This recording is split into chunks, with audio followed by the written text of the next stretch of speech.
अत्यंत महत्त्वाचं आहे. माझे सर्वसामान्य कार्यकर्ते त्या ठिकाणी उभे गेलेत. आता तुम्ही ह्याच्यात वाचत असाल की आम्ही कोण म्हणतोय राष्ट्रवादीला एकाकी, मी कुणाला एकाकी टाकलं नाही. मी माझ्या कार्यकर्त्यासाठी झुंज देतोय. भले तो त्या ठिकाणी त्यानं मला काय त्या लोकांनी मोठं केलं नाही, आम्ही त्यांना केलं एक वेळ. आम्ही गेल्या वेळेस जर वाजवर राहिलो नसतो तर आमदारकी किती सोपी होती का नव्हती आता सर्वसामान्यांना कळतं आहे. म्हणजे आम्ही त्यांना मदत केलं आहे. तर आमची जेव्हा वेळ येते माझ्या कार्यकर्त्याची, त्यावेळेस मी त्यांच्या पाठीच्या नाऱ्याला लूज राहिलो काय काय देतील ते मला काय करायचं आहे असं नाही करून चालणार. त्यामुळे त्यांना आता ज्या कार्यकर्त्यांनी तुमच्यासाठी मदत केली त्यांच्यासाठी थोडंसं मागे पुढे होणं आवश्यक होतं. किरकोळ गोष्टी आहेत, एकमेकांमध्ये संवाद साधणं गरजेचं आहे.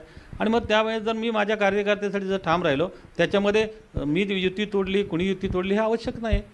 एखाद्या कार्यामध्ये आम्हाला थोडी सन्मान द्यायला, आम्हाला नगराध्यक्ष दिल्यानंतर जे हिणवलं जात होतं, तुम्हाला नगराध्यक्ष दिलं आहे, तुम्हाला नगर म्हणजे नगराध्यक्ष दिल्यानंतर तुम्हाला आमदारकी दिली तर काय नाही, तुम्हाला खासदारकी दिल्याचं काहीच नाही.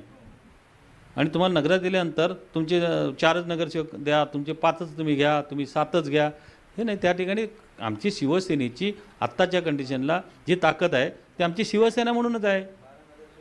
12 नगरसेवक गेल्या वेळेस मी ह्यांच्या जवळजवळ 10,000 मुस्लिमांच्या मतदारसंघांना भेदून मी त्या ठिकाणी आणले. आणि जे आता मुस्लिम जे मतदारसंघ आहेत त्या मतदारसंघामध्ये ह्यांच्या दोन पक्षांपैकी कोणीच घ्यायला तयार नाहीत.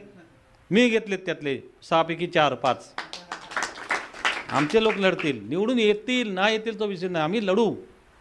लढण्याची ताकद आमच्या शिवसेनेमध्ये आहे आणि ती आम्ही दाखवलेली आहे. आणि म्हणून तुम्ही सर्वांनी त्या ठिकाणी सुद्धा थोडी जिथे शक्य होईल तेवढी मदत करा. आपल्या सर्वांना मी आजच्या या कार्यक्रमाच्या निमित्ताने शुभेच्छा देतो. नवीन पदाधिकाऱ्यांना, या ज्या आता महिला आघाडी आणि युवा सेना आणि बेसिकचे आमचे पदाधिकारी आहेत त्यांनाही शुभेच्छा देतो. आणि